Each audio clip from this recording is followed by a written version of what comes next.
Muy buenos días, nos da mucho gusto en este momento entrar a las redes sociales, internet, YouTube, live stream, para transmitir esta conferencia acerca del arrebatamiento de la iglesia, conocida también como el rapto de la iglesia, porque la palabra arrebatamiento, a los que les interese apuntarla, es la palabra griega arpazo, con Z, arpazo, que significa ser sacado o arrebatado súbitamente o con fuerza.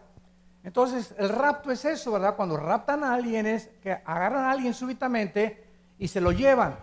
Entonces este evento, que es tal vez el próximo en cumplirse en la escatología bíblica, es cuando Cristo va a bajar del cielo, escuchen con mucha atención, sin tocar la tierra.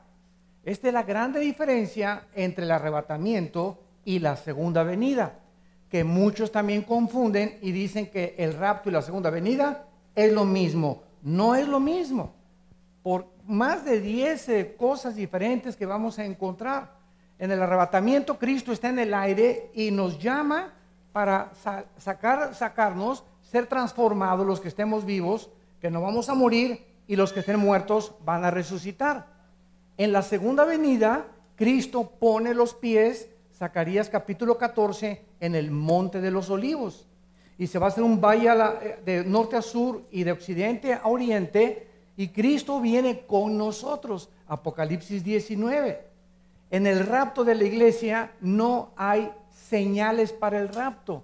Significa esto que es inminente, que es inminencia, que no hay señales, que puede suceder ahorita saliendo, hoy en la noche o mañana. La segunda venida, Mateo 24, el sol se oscurecerá, la luna aparecerá como de sangre, las potencias del universo serán conmovidas y todos verán la señal, todos, del Hijo del Hombre viniendo en las nubes. Entonces son dos eventos completamente diferentes. ¿Por qué son diferentes? Porque la iglesia tiene que salir antes de los 7 años de tribulación.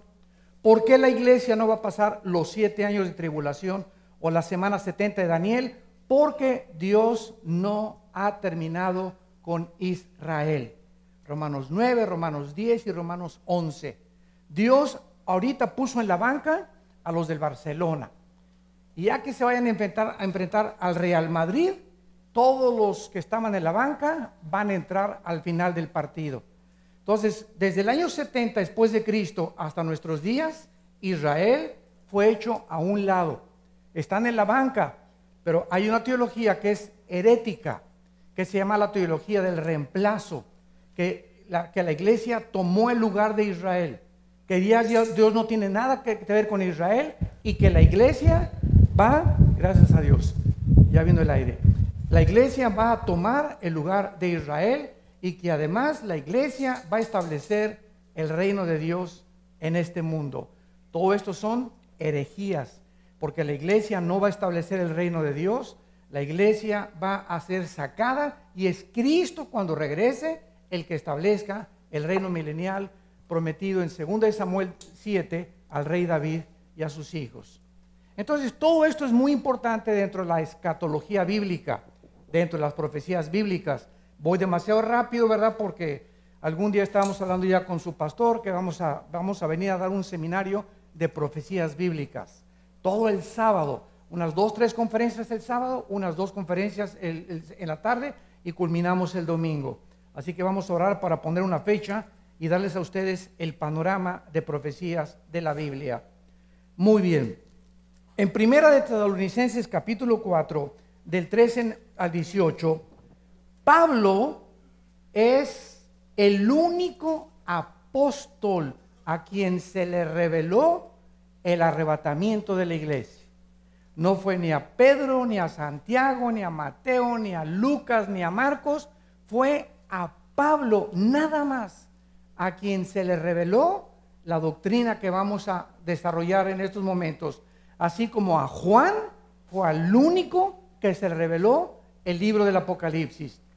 Entonces, esto nos muestra que ningún hombre tiene toda la verdad. En el Antiguo Testamento Dios le revela a Jeremías lo que no le reveló a Isaías, a Malaquías, a Amós, a Miqueas, a Jonás, a Joel, etcétera, etcétera. Dios necesita muchos hombres Y así estamos nosotros en el siglo XXI también. Yo no tengo toda la verdad. Hay hermanos míos cristianos que tienen algo que yo no sé y que necesito saber. Así que cuando entendemos esto, nunca nos vamos a ensoberbecer.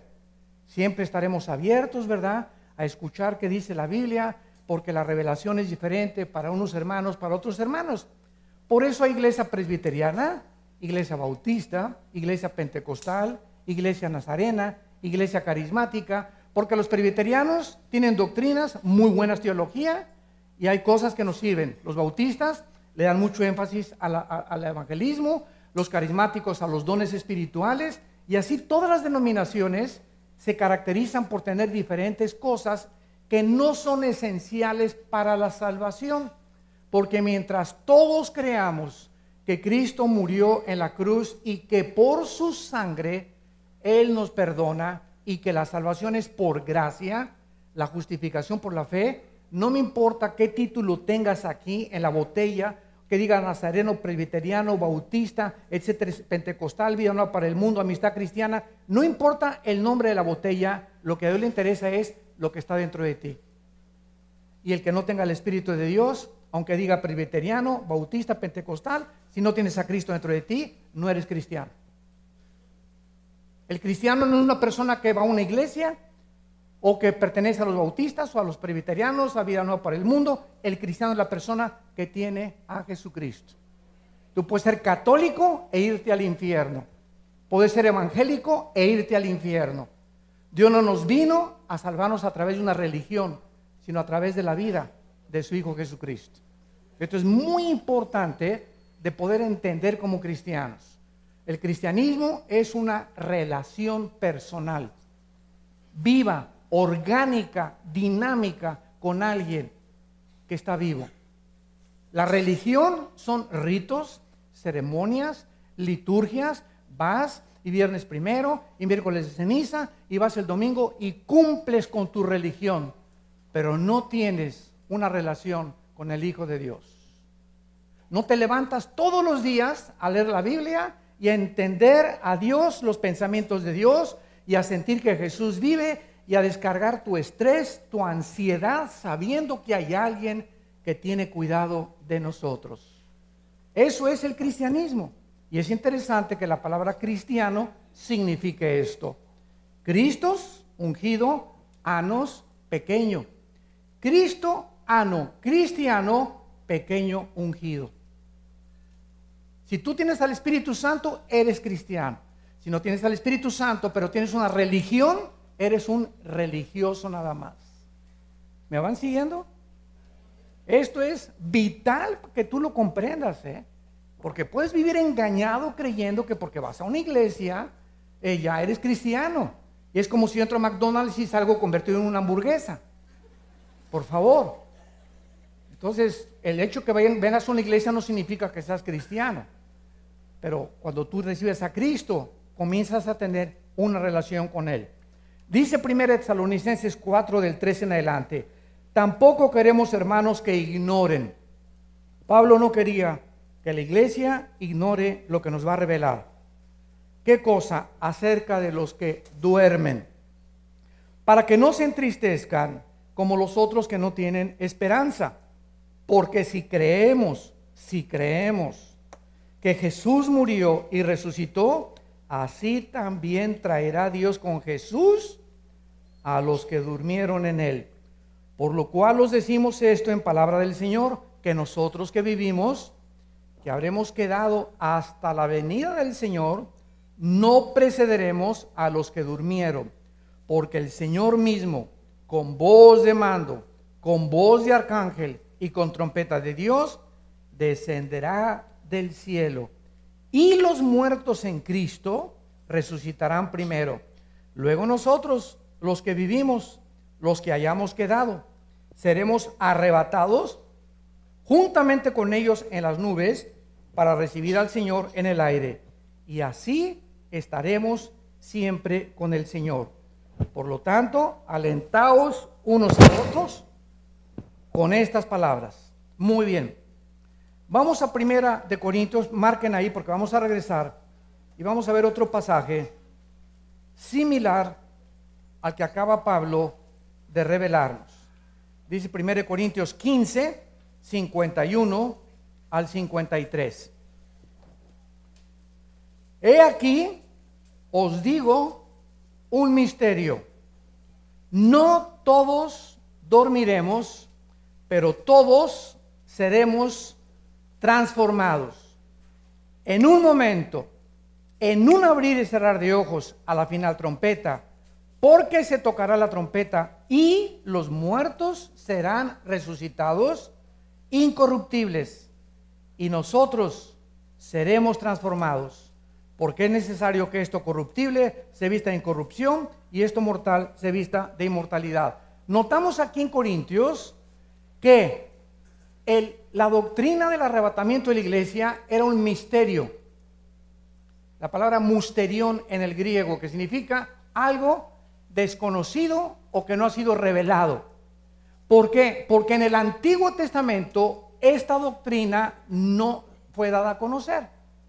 En el Antiguo Testamento se hablaba en Job de la resurrección, en Isaías 26 de la resurrección, pero nunca en el Antiguo Testamento el Espíritu Santo le reveló a ninguno de los profetas que habría una generación de personas que tuvieran a Cristo que no iban a morir. Que no iban a morir. Y que esta generación de personas que no iban a morir iban a ser transformadas en un momento, en un abrir y cerrar de ojos, cuando Jesús viniera en el cielo para llevarlos con él. Entonces, era un misterio y esta doctrina comenzó a destaparse hace 1 siglo y medio aproximadamente. Yo me he encontrado escatólogos. Escatólogo es la persona que se dedica a estudiar la profecía, escatos más allá, logos, conocimiento, más allá del futuro, que me han dicho, oye, pero esta doctrina del arrebatamiento es nueva. Claro que es nueva. Y les contesto por qué. Dios le dijo a Daniel, Daniel 12, 4 en adelante, Daniel, cierra estas palabras, o sea, ponle un candado a lo que te voy a decir. Y lo que te voy a decir no lo van a entender hasta el tiempo del fin. Van a pasar casi 2500 años, Daniel, sin que lo que yo te voy a decir lo van a entender, porque están selladas las profecías. Entonces, mientras nos acercamos al cumplimiento de las profecías de Dios, el Espíritu Santo nos va a comenzar, ya no hay revelaciones, nos va a iluminar de lo que ya está revelado, para que entendamos lo que corresponde a la época en la que estamos viviendo. Entonces, esta es la razón por la cual el Espíritu Santo comenzó a trabajar hace 1 siglo y medio, hace 2 siglos aproximadamente, que comenzaron a predicar y el rapto, y ha tenido mucha controversia el rapto, que no va a haber. Unos dicen que hasta que ni siquiera va a haber arrebatamiento de la iglesia, porque no quieren enseñar esta doctrina tan clara y tan importante, que habrá una generación de cristianos que no vamos a morir. Muy bien, vamos a 1 Tesalonicenses otra vez y vamos a explicar esto versículo por versículo. Dice así, versículo 13. Tampoco queremos, hermanos, que ignoren acerca de los que duermen. Vamos a comenzar con esta frase, los que duermen. Porque hay una secta que enseña que cuando una persona muere, está dormida literalmente. Y el hecho que se use la palabra dormir es como cuando tú te vas en la noche o hoy en la noche a la cama. Me acuesto y mi conciencia queda bloqueada. Me duermo durante 8 horas, pero mi conciencia, mi espíritu está vivo. No estoy desconectado, me desconecto de la realidad. Duermo, pero estoy inconsciente de la conciencia. Pero yo sigo activo en el espíritu operando. Entonces la palabra dormir no significa cesar de existir, ni tampoco significa que cuando morimos estamos en un estado inconsciente para ser despertados hasta que venga Jesucristo. Vamos a demostrarlo con las siguientes palabras.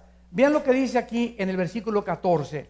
Porque si creemos que Jesús murió y resucitó, así también traerá Dios con Jesús. ¿A quién va a traer cuando venga Cristo en el arrebatamiento? ¿A quién va a traer con él? A los que durmieron con él. Esto nos explica que los muertos que ya murieron están ya con Jesús. y no en el cementerio. Los muertos, si tú mueres hoy en la noche, te vas inmediatamente ausente del cuerpo, presente en el cielo, 2 Corintios capítulo 5. Entonces no hay tal cosa, ¿verdad?, de que estamos dormidos y que no hay conciencia después de la muerte. Pero vamos a demostrar esto desde el Antiguo Testamento y vayamos a Génesis 35. Génesis 35, versículo 18 y 29. Y aconteció que al salírsele el alma, pues murió, llamó su nombre Benoni, mas su padre lo llamó Benjamín. Versículo 29. Y exhaló Isaac el espíritu y murió, y fue recogido a su pueblo, viejo y lleno de días, y lo sepultaron Saúl y Jacob. La Biblia nos muestra etimológicamente, ¿qué significa etimología? El estudio de las raíces de las palabras. La palabra alma es nepesh, en el hebreo, apúntalo, nepesh. Se pronuncia nepej, porque la CH en hebreo es j, nepej, y la palabra espíritu es ruach, se escribe ruach. Entonces vemos aquí dos palabras completamente diferentes que el Espíritu Santo usó. Desgraciadamente hay una versión de la Biblia que ha alterado casi el 45% de la gramática bíblica, que se llama la Nueva Versión Internacional. Yo no lo recomiendo esta versión a ningún cristiano. Por ejemplo, aquí en Génesis 35, 18, tradujeron en lugar de alma, suspiró. Imagínense qué diferencia hay, ¿verdad? Suspiró, cuando suspiró se murió. Oye, suspirar es esto. ¿Y eso qué me dice, verdad? Hasta mi perro hace eso. Entonces, qué triste que la palabra nepesh la hayan traducido como suspiro. Ahora, muy bien, la Biblia nos enseña que al morir, dos cosas se salen de nosotros: el alma, nepesh, y el espíritu, el ruach, o el ruach. ¿Cuál es la diferencia entre el alma y el espíritu? O como también enseñan muchas personas, es una dicotomía, o es lo mismo. No, no es lo mismo. La misma raíz de la palabra nos muestra que tienen que ser diferentes, no son sinónimas.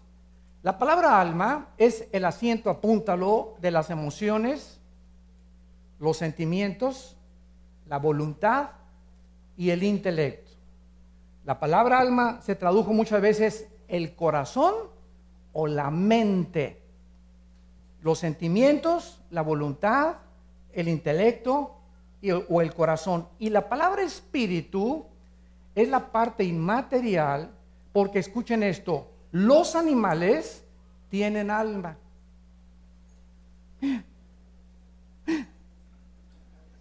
Los animales tienen alma. Lo podemos comprobar en el libro del Génesis. Tienen el nepesh. ¿Qué significa? Los perros pueden mover la cola, están tristes, sienten, etcétera, etcétera, pero no tienen lo que tenemos los seres humanos, y es la única diferencia entre nosotros y los animales: el espíritu. El espíritu es la parte inmaterial a través del cual el hombre conoce, adora y sirve a Dios. Juan 4:24, porque Dios es espíritu. Entonces, si tú quieres tener contacto con Dios, no lo puedes tener con tu mente intelectualmente.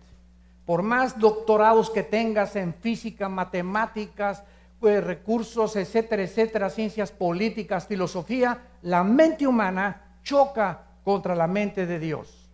Porque para entender a Dios necesito que su espíritu, que inspiró la Biblia, me abra el intelecto, me lo expanda y pueda con mi espíritu conectarme con la fuente de la energía, volver a enchufarme con Dios, y a través del espíritu Dios me manda la información a mi alma, a mi mente.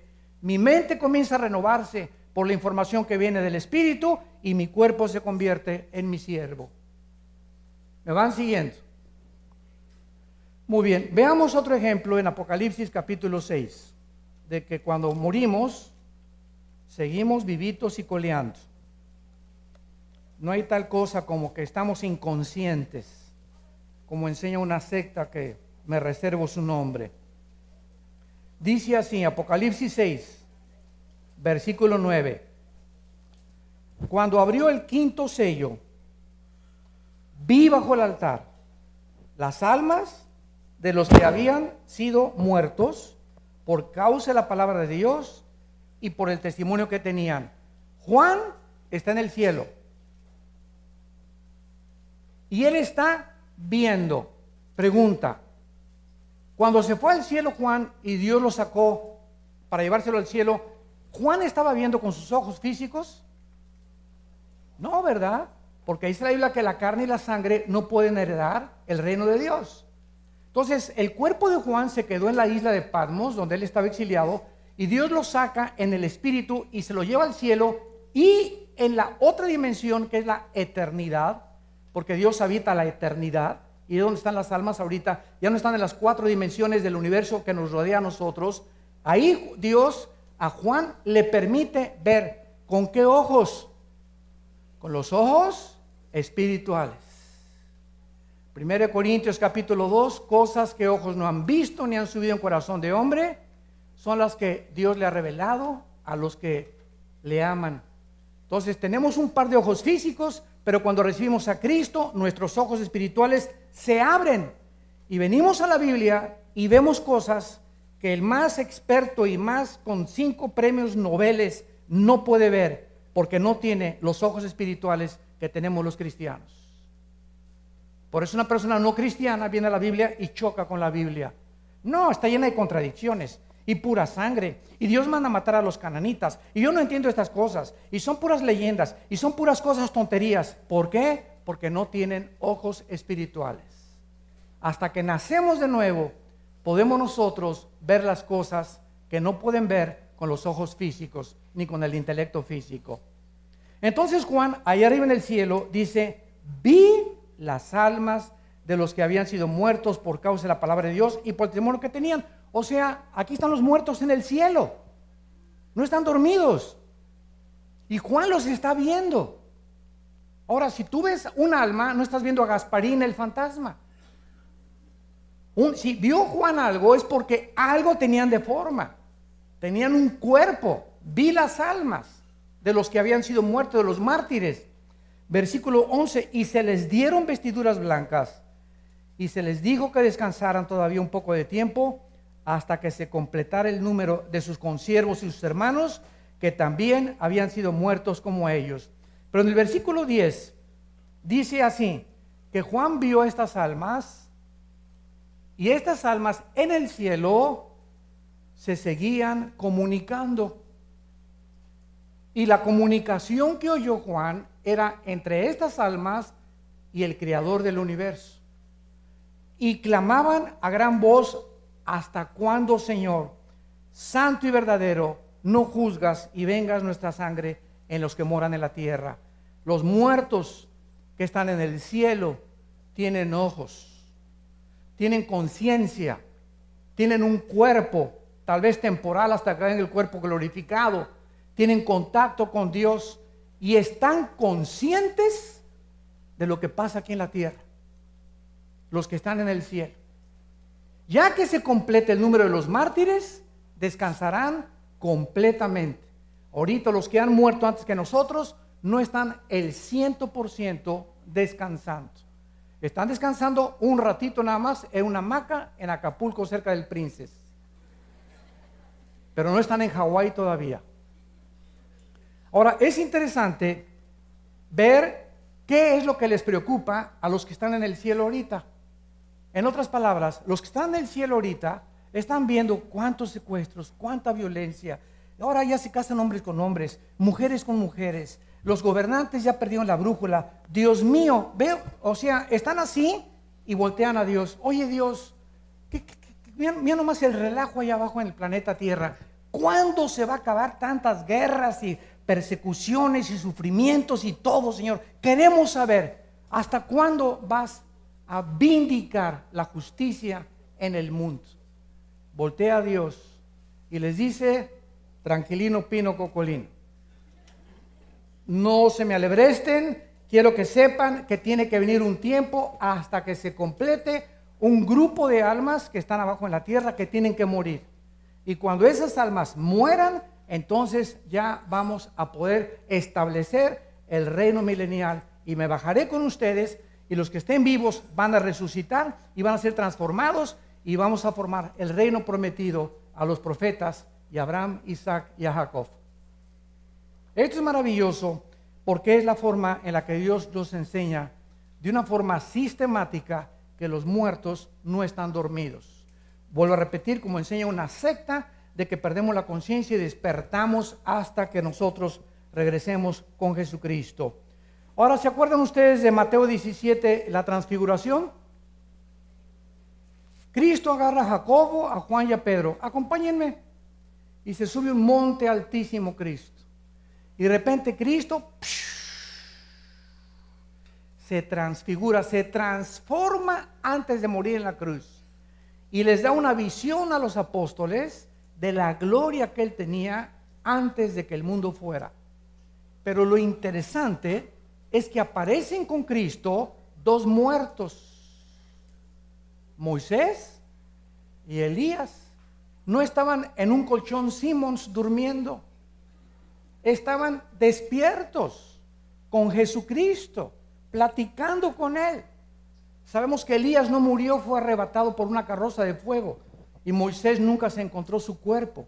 Entonces ahí están Moisés y Elías platicando con Jesucristo acerca de las cosas que iban a venir, y vemos que representan la ley y los profetas. Entonces es otro ejemplo que los muertos no están dormidos, están vivitos y coleando y en la presencia de Dios. Regresamos a Tesalonicenses y veamos ahora a continuación de qué forma esta resurrección es la primera resurrección.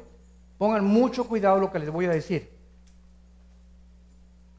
En Juan capítulo 5, Cristo mencionó y dijo lo siguiente: vendrá la hora cuando los muertos oirán la voz del Hijo del Hombre. Los que hicieron lo bueno, a resurrección de vida; los que hicieron lo malo, a resurrección de condenación.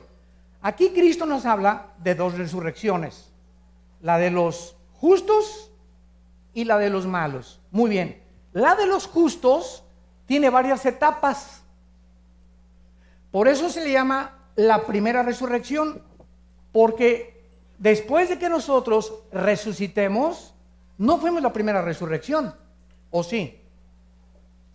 No, ¿verdad? Porque dice 1 Corintios 15:52, primero Cristo, las primicias y los que son de Cristo. Entonces, si la primera resurrección es la de nosotros, ¿cuál fue la de Cristo? Cristo fue el primero en resucitar en toda la historia para no volver a morir. En el Antiguo Testamento hubo resucitados, pero volvieron a morir. Dios resucitó a Lázaro, pero Lázaro volvió a morir. Los apóstoles resucitaron y volvieron a morir muchos que resucitaron. Pero Cristo es el primero, las primicias que acompañaron a Cristo en la resurrección, de los que nunca vamos a volver a morir. Después seguimos nosotros. Pero ahora lo que dice el versículo 14 de primera de Tesalonicenses 4. Si creemos que Jesús murió y resucitó, traerá Dios con Jesús a los que durmieron. Vean esto por favor con lupa. Los que morimos en Él. O sea, el arrebatamiento involucrará nada más a los muertos de Pentecostés a nuestros días. Porque en Pentecostés se formó la iglesia de Jesucristo. ¿Qué es la iglesia de Jesucristo? Que mediante el bautismo del Espíritu Santo, Dios nos une a Cristo y nos hace su carne y sus huesos. Somos el cuerpo de Cristo, Él es la cabeza, y en ese momento estamos nosotros ensamblados con Él y se nos llama que estamos en Él.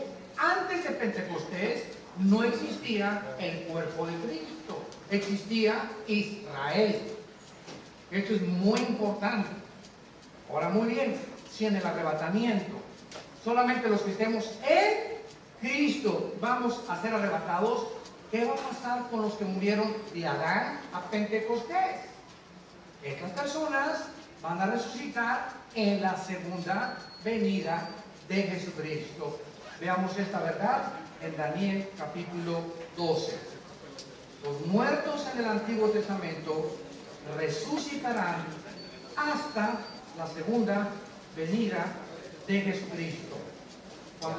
Cuando el Espíritu iluminó a estos ángeles para revelarle a Daniel estas verdades, lo dice con mucha claridad. Dice Daniel 12, en aquel tiempo, está hablando de la gran tribulación. Ya no estamos nosotros aquí. En aquel tiempo se levantará Miguel, el gran príncipe que está de parte de los hijos de tu pueblo, y será tiempo de angustia. Este tiempo de angustia no es la angustia que pasaste ayer con tu suegra, ni lo que estamos atravesando ahorita en el mundo. Este es el tiempo de la angustia como nunca, dice Mateo 24, el mundo lo ha atravesado. La gran tribulación. Y dice, cual nunca fue desde que hubo gente hasta entonces. Por eso sabemos que es la gran tribulación. Pero en aquel tiempo, o sea, en ese tiempo de angustia, será libertado tu pueblo. Todos los que se hayan escrito en el libro, y muchos de los que duermen en el polvo de la tierra, serán despertados, o sea, resucitados, unos para vida eterna, otros para vergüenza y confusión perpetua. Vemos nosotros entonces que todos los santos del Antiguo Testamento serán despertados cuando Jesucristo venga después de la grande tribulación. Entonces vamos a seguir el orden. Primero Cristo en resucitar. Después sigue el arrebatamiento de la iglesia, que somos nosotros. Después de nosotros, Apocalipsis 7, una gran multitud que va a salir de la tribulación. Después, la cuarta resurrección, los dos testigos, Apocalipsis 11, que van a ser resucitados en Jerusalén. Después, los mártires de la tribulación, número 5, llevamos 5 resurrecciones. Después, los santos del Antiguo Testamento. Y finalmente, el mensaje de ayer en el desayuno, la resurrección de los malvados, que es el juicio del gran trono blanco. Hay 8 resurrecciones. Y estas 8 forman parte de lo que se llama la primera resurrección, que es la de los santos, y solamente va a haber una, la de los malvados, que se presentarán delante de Dios para ser lanzados al lago de fuego, que fue el tema del desayuno ayer en la mañana. Ahora regresamos a Tesalonicenses 4 otra vez y veamos la doctrina del arrebatamiento de la iglesia, porque el Señor mismo descenderá del cielo. El mismo Cristo que ascendió enfrente de los discípulos, Hechos 1, bajará personalmente, físicamente, del tercer cielo, del cielo atmosférico, para presentarse ahí en medio de sus ángeles y llamarnos, como lo vamos a ver, al sonido de una trompeta. En segundo lugar, con voz de mando. Esta palabra es usada como orden militar. Cuando un sargento le dice a un soldado, ¡firmes!, no le está diciendo, por favor, ponte firmes, Pancho, ¿verdad? ¡Firmes! ¿Por qué? Le está ordenando, no le está pidiendo, le está ordenando, no le está diciendo, Panchín, ya te dije 3 veces que te pongas firmes, ¿eh? ¿Se imaginan ustedes? Se perdería completamente la disciplina, ¿no? Entonces, esta forma enfática de decir algo es la misma voz que Dios usó para resucitar a Lázaro de los muertos. Lázaro muere y tenía 3 días que la circulación de la sangre ya había cesado. Ya las neuronas cerebrales, dicen los médicos, que media hora sin oxígeno el cerebro muere. Y si resucitas o vuelves en sí, te vuelves loco con problemas mentales gravísimos por la falta de oxígeno. Lázaro tenía 3 días. Los muertos a las 5 o 6 horas, yo he tenido contacto con cantidad de muertos, se ponen fríos. Casi todos abren la boca así y después comienzan a poner morados, ¿verdad? Y comienza el deterioro celular del cuerpo inmediatamente. Entonces, Lázaro está muerto en la tumba, su espíritu se sale de Lázaro, y el espíritu, quién sabe, la Biblia no nos dice dónde andaba, pero cuando Jesús dice, Lázaro, ven fuera, le estaba hablando a el espíritu. El espíritu, dice Santiago, que no, el cuerpo no puede vivir sin el espíritu, porque es el espíritu el que le da vida a nuestro cuerpo. Entonces, el espíritu de Lázaro regresa a Lázaro, se mete en el cuerpo de Lázaro y comienza a reintegrar comienza a transformar, a rehabilitar completamente el sistema nervioso, la sangre, todo, y Lázaro sale otra vez con un cuerpo como el antes de que fuera enterrado. Es la misma voz que Dios usará y que solo nosotros vamos a oír en el cielo. Vengan a mí. Nadie lo va a oír y de repente vamos a oír una voz como de trompetas o como de truenos de relámpagos y de como si fuera un grande mare magnum ahí en el universo, y solamente nosotros lo vamos a oír. De repente en meses de segundos, mi esposo, viejo, ¿dónde andas? Qué bueno que ya no lo encuentro. Muchos van a decir eso, ¿verdad? O al revés, ¿verdad? Mi vieja, ¿dónde andas? Qué bueno, ojalá que ya se haya ido. Estarán dos en el campo, uno será tomado, otro será dejado. Aviones van a chocar en el aire porque los pilotos desaparecieron. Habrá una congestión en las carreteras porque los choferes desaparecieron. Todos los niños en los cuneros van a desaparecer en el mundo entero porque todos los niños son de Dios, ¿verdad? Va a haber una confusión de los noticieros de televisión, en el radio. Millones de personas desaparecieron del mundo y van a comenzar a preguntarse todos los políticos, tu padrino Walter Mercado, todos los astrólogos, ¿verdad? ¿Dónde estarán? ¿Dónde estarán? ¿Qué fue lo que les pasó? Ya saben ustedes la respuesta y qué es lo que el mundo va a contestar. Se los llevaron los ovnis. ¿Saben ustedes? Fíjense ustedes, los que son cristianos y tienen discernimiento. La aparición de los ovnis comenzó en 1948, cuando Israel regresó a su tierra. No es coincidencia. ¿Por qué? Porque desde 1948 comenzó la cuenta regresiva de Dios. Tenía Israel que regresar a su tierra para que las demás profecías se pudieran cumplir. Si Israel no hubiera regresado a su tierra, no se podría cumplir ni el anticristo, porque él va a pelear contra Israel, no se podría cumplir el aumento del conocimiento, no se podrían cumplir ninguna de las profecías de los últimos tiempos. Entonces Israel tenía que regresar y desde el 48 aparecen fenómenos o objetos voladores no identificados.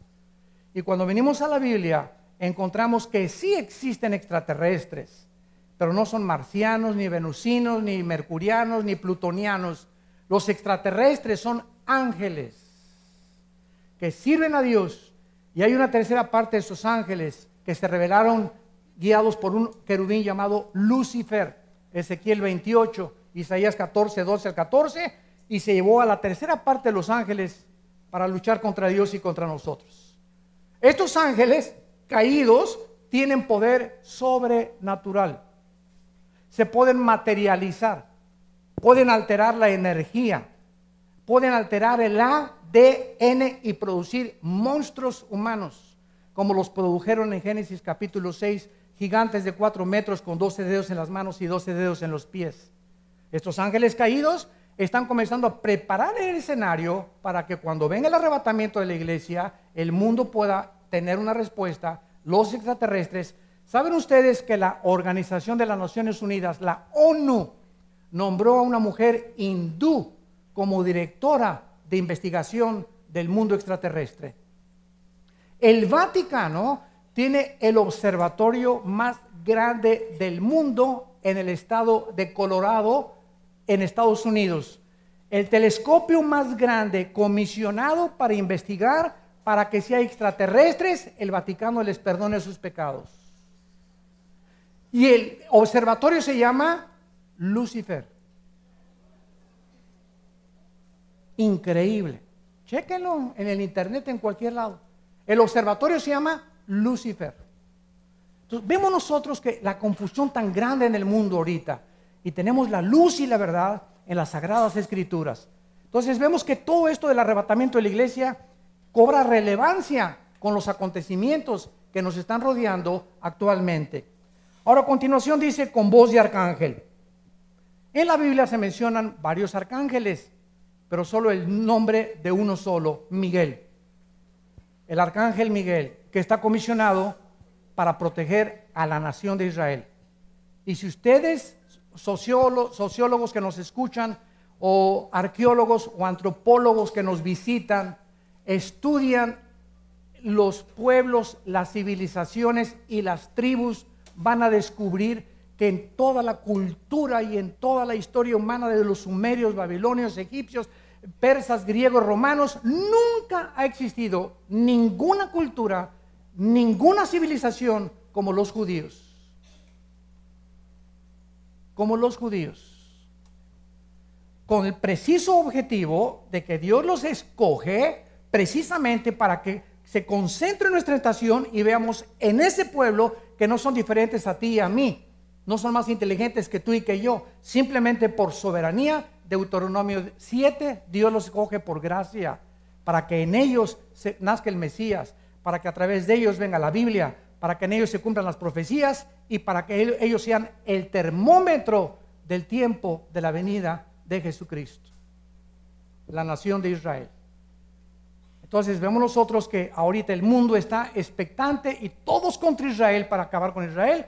Y desde el 48, la guerra del 48, la guerra del 57, la guerra de los 6 días, del 67, que fue de acuerdo al general Norman Schwarzkopf, que fue el que dirigió la guerra del Golfo Pérsico y la coalición de 29 naciones para sacar a Saddam Hussein de Kuwait.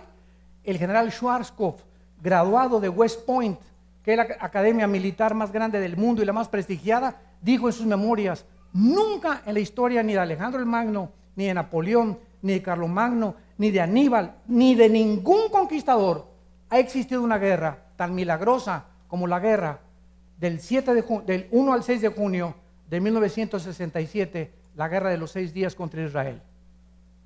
¿Saben ustedes que en el 67 el presidente de Egipto, Nasser, junta a 5 naciones árabes y les dice: destruyamos y aplastemos como las termitas y echémoslos al Mediterráneo de Israel? Escuchen esto. Eran más de 20 millones de árabes contra menos de 2 o 3 millones de judíos. Les voy a decir en la ley de las probabilidades cómo estuvo esta situación. Ahorita somos como 800 personas aquí. ¿Qué les parece que tuviéramos nosotros así ahorita 10 rifles AK-47? Y nos rodea un ejército, somos 800 personas, nos rodea un ejército de 50,000 soldados alrededor del hotel. Dentro de las leyes de las probabilidades, ustedes son buenas en matemáticas, ¿qué posibilidades habría o qué probabilidades existirían para que saliéramos vivos? ¿Saben cuál es la respuesta? 10 a la 12ª potencia. Imposible salir vivos. Eran las mismas probabilidades que Israel tuvo el 6 de junio de 1967. Y al tercer día de la guerra, los judíos, que actualmente son los mejores pilotos del mundo, más que los rusos en los MiGs y más que el F-16 y F-21 de los americanos, hasta ahorita la Fuerza Aérea de Israel es imbatible. Por eso miren, le sacan intentar algo, porque no se imaginan la Fuerza Aérea que tienen. Los judíos en el 67 se suben a 3 aviones F-16, atacan la aviación, destruyen a las 5:30 de la mañana la aviación de Egipto, la aviación de Siria y la aviación de Irak, y dominan el aire a los 3 días. Al quinto día habían avanzado hasta la península del Sinaí, a las Torres del Golán, y conquistaron la Franja de Gaza. El día 6, las Naciones Unidas, que en aquel tiempo era la Liga de Naciones, les manda un recado y les dice: ya párenle, ya no sigan porque van a conquistar Egipto entero y recobran Jerusalén. ¿Saben ustedes por qué ganaron en 6 días? Porque el séptimo tenían que descansar. Hasta con eso, ¿verdad? No es coincidencia. Increíble, el día de reposo no podían pelear. O sea, esto es sobrenatural. Entonces tenemos que entender eso, ¿verdad? Porque el arcángel Miguel ha sido comisionado, porque han sido milagros tras milagros, y hasta la fecha nada ni nadie los podrá sacar de su tierra hasta que Cristo regrese. Ahora dice la Biblia que con trompeta de Dios. Y aquí entramos ya un poco a un terreno escabroso, porque también dice en Tesalonicenses 15, 51 al 52, que se tocará la trompeta, y muchos han creído que esta trompeta es la última del Apocalipsis, la 7ª trompeta. Sin embargo, las trompetas del Apocalipsis son de juicio, y esta tenemos que recurrir a la Biblia, a Números capítulo 10, en el Antiguo Testamento, donde no estamos hablando del shofar. El shofar era así, Tu. Así se tocaba el shofar, que era un cuerno de carnero. Y las trompetas es es muy diferente el sonido. Entonces, en Números, y aquí se usan trompetas de plata, no el shofar. Esto es muy importante.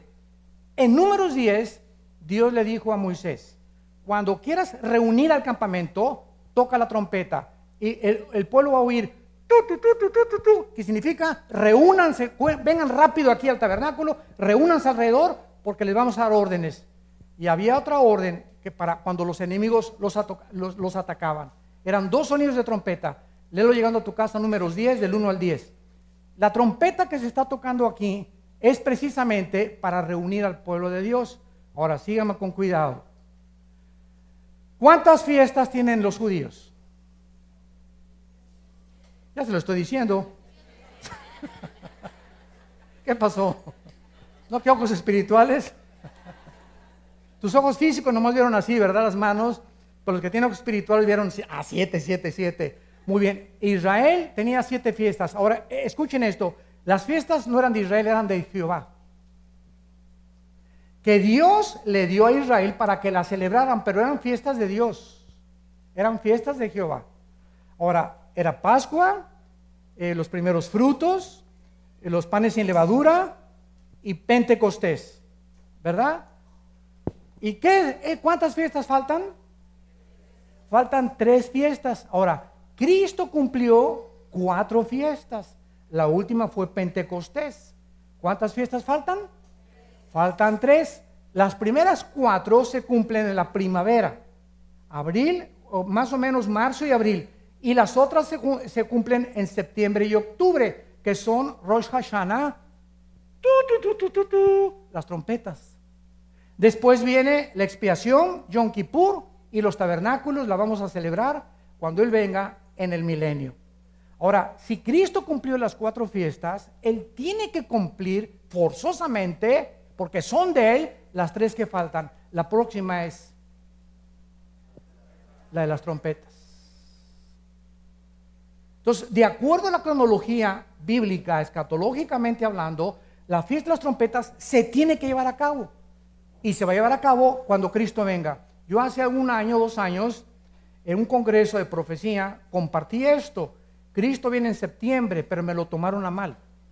Me dijeron, no, es que el hermano Dusin dijo que venía en el 2015 de septiembre. Yo no dije el 2015. Yo estaba en el 2015, pero yo no estaba diciendo que dije en septiembre, queriendo decir que puede ser en cualquier mes de cualquier año, porque el día y la hora nadie la sabe. Pero podemos saber más o menos cuando los cielos se llenan de arreboles y de nubes, que va a llover. Así Cristo criticó a los fariseos. Ustedes tienen que entender las señales de los tiempos. El día y la hora nadie la sabe. Y tengan cuidado cuando alguien diga, Cristo viene el 15 de septiembre, o el 20 de septiembre, o en julio. Tengan cuidado, son falsos profetas. Nadie puede predecir el día ni la hora en que Cristo va a venir. Tal vez venga a cumplir la fiesta de las trompetas. Yo personalmente, en mi opinión personal, creo que el arrebatamiento, si tiene lugar, va a tomar lugar en el mes de septiembre. No sé el día, el 5, el 6, el 8, no sé qué, pero yo creo que tiene que cumplirse el arrebatamiento en la fiesta de las trompetas. A lo mejor me equivoco, no lo sé, es mi opinión particular. Entonces, esto es interesante porque mientras más nos acercamos, estudiamos más y más de qué forma el Espíritu Santo nos revela la profecía de Dios. Ahora dice la Biblia que cuando Cristo venga, descenderá del cielo, resucitaremos, y la pregunta es la siguiente: ¿cómo van a ser nuestros cuerpos? Me parecería a John Travolta, o a Madonna, o a Miss Venezuela. Los que tengan 20 años, los que mueran de 70 años tendrán 50, 30 o tendrán 25 años. ¿No se han preguntado eso? ¿Verdad? Y ¿sabes una cosa? Que tenemos muchas respuestas en la Biblia que vamos a contestar, y muchos de ustedes se van a sorprender. ¿Quieren saber cómo va a ser nuestro cuerpo? Vamos a comenzar en Filipenses capítulo 3. Y esta es la última parte de este estudio. Filipenses capítulo 3.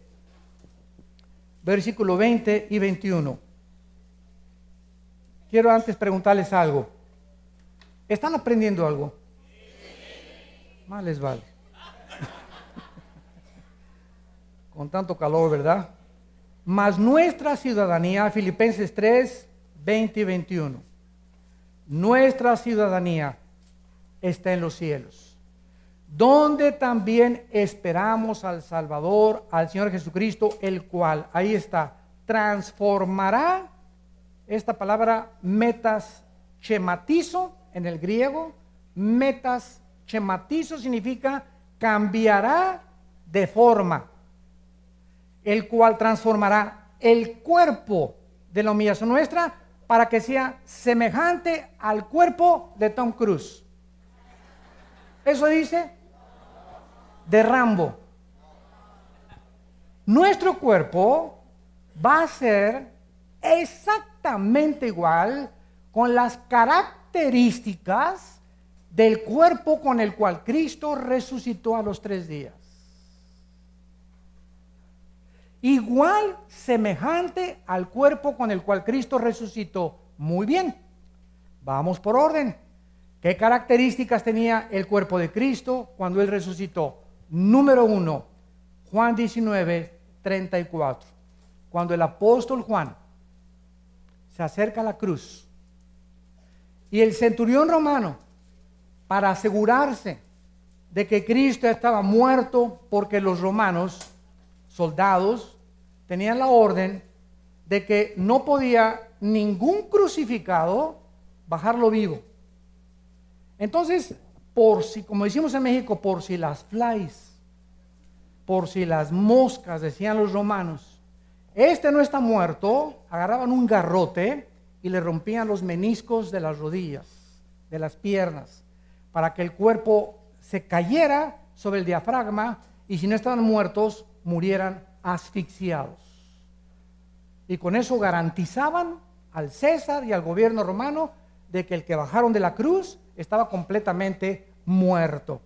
Por un milagro, porque estaba escrito en el Antiguo Testamento que a Cristo no le iban a romper las piernas.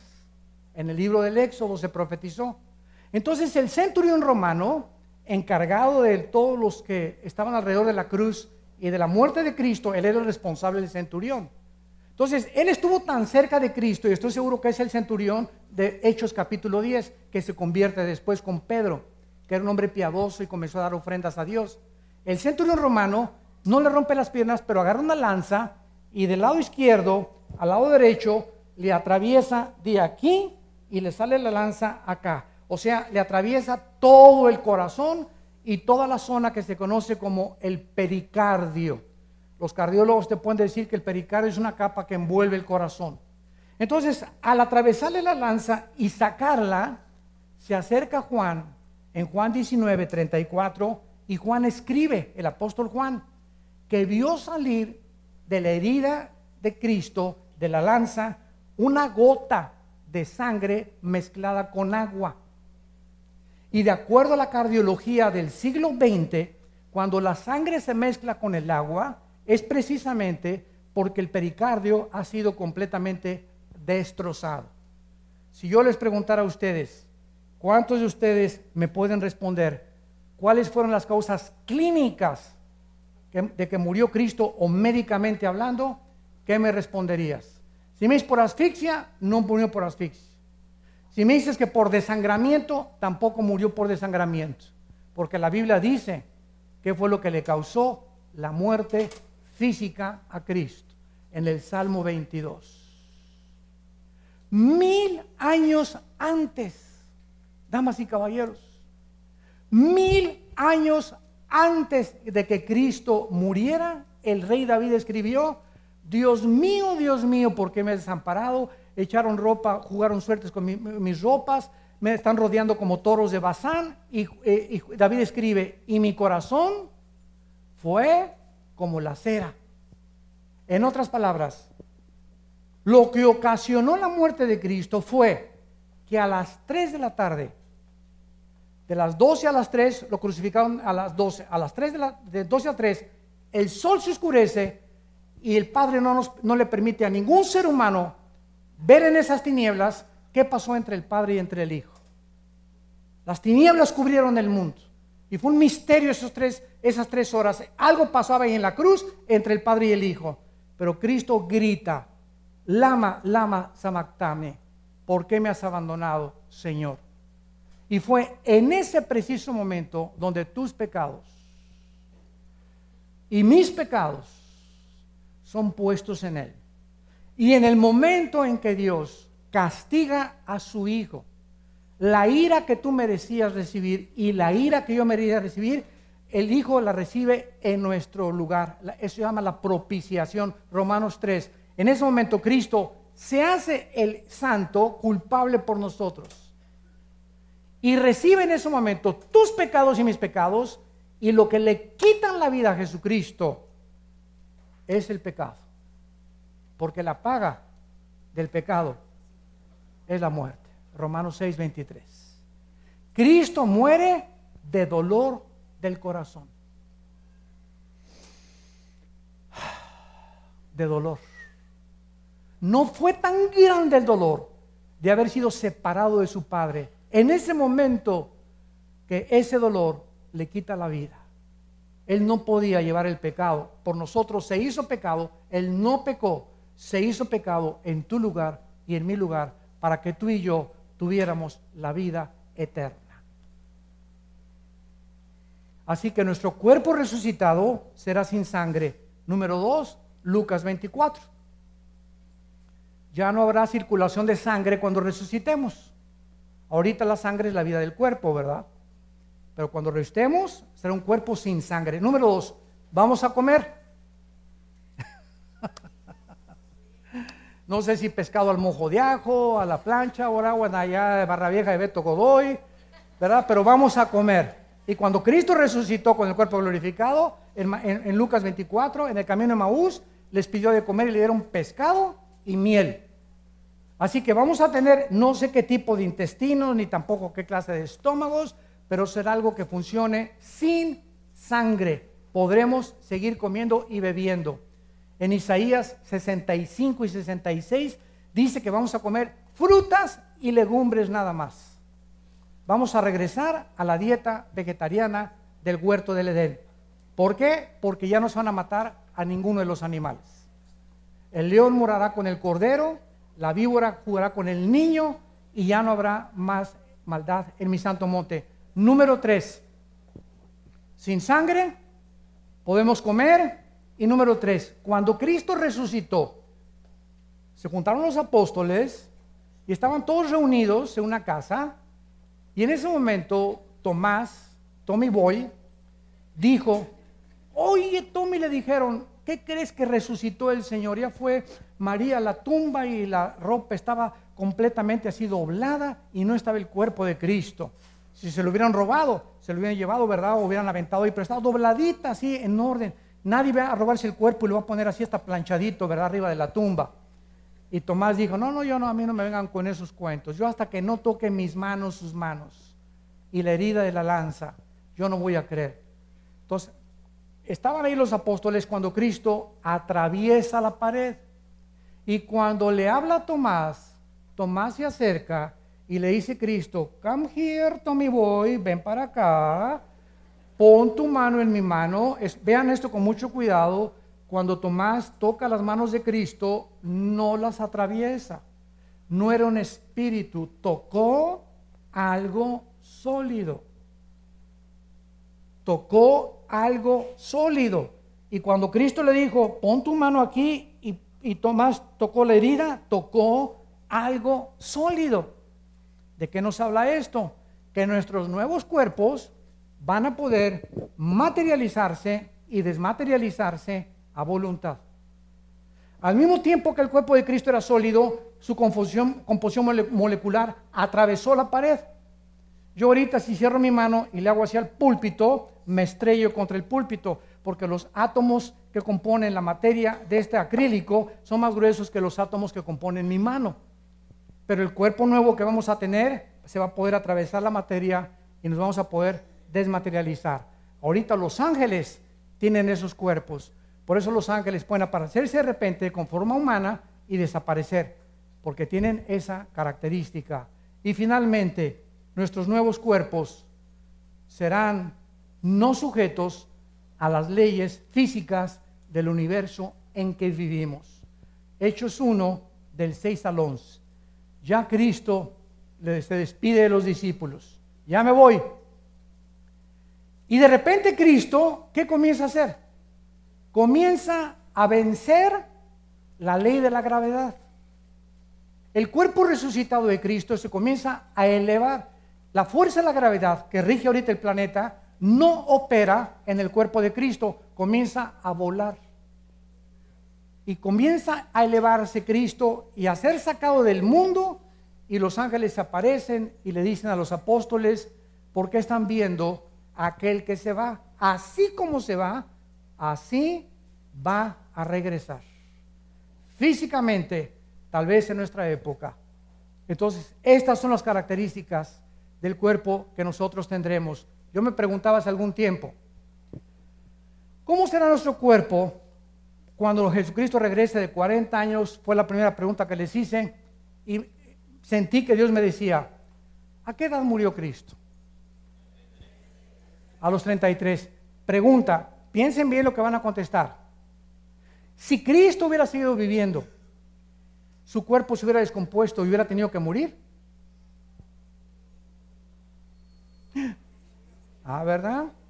Dice mi compadre, échame ese trompo a la uña. Si Cristo hubiera seguido viviendo, se hubiera descompuesto molecularmente o celularmente y hubiera tenido que morir como tú y como yo. No, la respuesta es no. Por eso, exactamente a los 33 años, Dios se lo lleva, porque de acuerdo a Dios, los 33 años es el punto cúspide donde se alcanza la juventud. Todos los que estamos aquí, bueno, menos yo, que ya pasamos de los 33, de los 33 comenzamos a bajar a una velocidad impresionante de descomposición celular. Comienzan a fallar los ojos, la vista, el hígado, el estómago. Por eso, dichosos y felices los jóvenes que hacen ejercicio y que se mantienen después de los 30, y las señoras también de los 40 años haciendo ejercicio y bebiendo mucha agua, porque es la única forma de llegar a los 70, 80 con fibra como los toros de Bazán y dando fruto como las palmeras y como los cedros del Líbano.